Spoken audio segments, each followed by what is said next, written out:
On hazardous duty for the last couple of weeks, King 5's Pat McReynolds embedded with a McChord Air Force Base flight crew, spending significant time on the ground in Iraq. He and photographer Ken Jones reported right through the dangerous landing and multiple mortar attacks, all while documenting our local troops and airmen in action. They are now back home, and tonight Pat joins us with the first of his reports. Pat, it is nice to have you home safe again. I bet it was quite an experience to see what's happening in Iraq firsthand. It definitely was. Tonight's story is all about making it into the war zone without being shot out of the sky. Now, our plan was to fly into Iraq under the cover of darkness, but there is such a need for supplies in the forward areas that our C-17 simply couldn't wait for the safest time to go.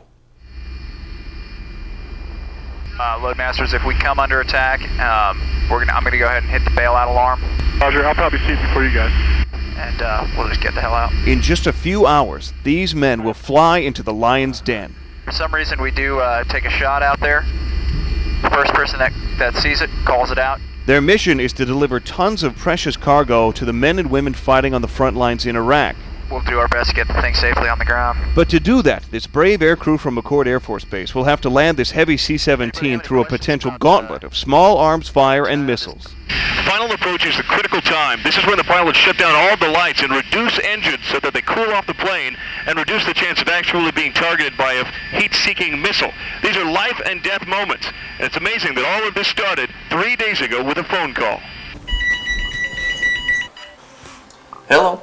Captain Jason Allen has been expecting his phone to ring. Tel number 058 Joker 11.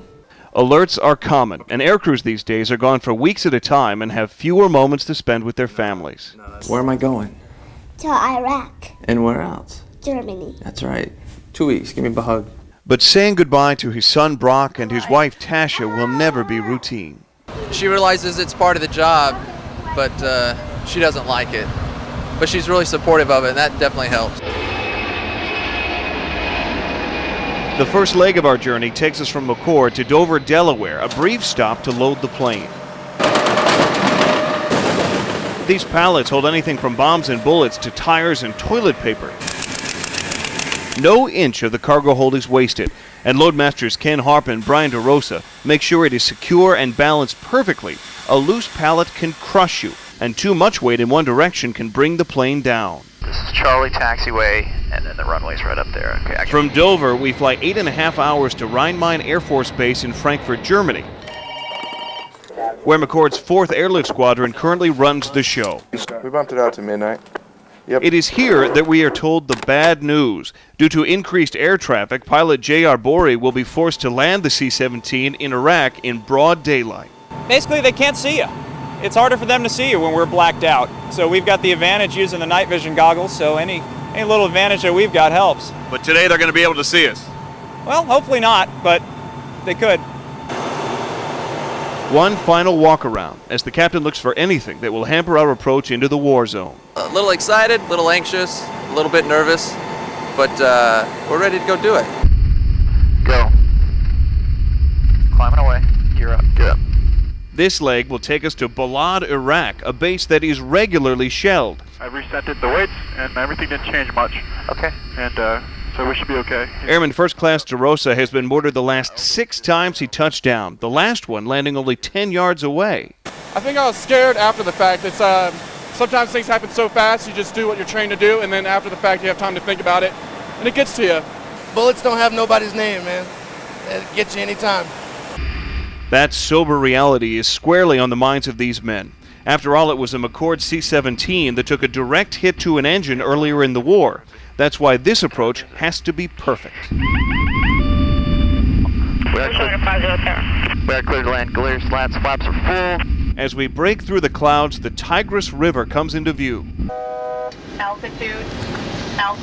We are screaming to the ground now, dropping 10,000 feet per minute at an extreme angle. Got some fires down there. So. Everyone is now aware of what is called the clown nose, the big red button that we're told to punch if we spot an attack. It releases countermeasure flares to hopefully fool oncoming missiles. At this point, we are all scanning the horizon for hostile fire. 50. There's your 30 feet. Welcome to Iraq. This time we were lucky. The insurgents took the afternoon off. But more danger is yet to come. These air crews make several landings in hostile territory every month, and they say it is that tense and stressful every single time. And just a few days after that landing, our crew actually did come under fire. Luckily, they weren't hit. Now, Ken Jones and I did get a taste of what it is like to be attacked a few days later in Balad. We're going to show you that and the dangerous role our Fort Lewis soldiers are performing outside the wire tomorrow night at 5. Also, we are streaming these reports for our soldiers overseas on our website, as well as our blogs, photographs, and dozens of holiday greetings. If you'd like to check it out, just go to king5.com. Great yarn. Yeah. Interesting stuff. Lots to tell this week. We're going to have fun putting these together. Cool. All right, Pat, thanks very much.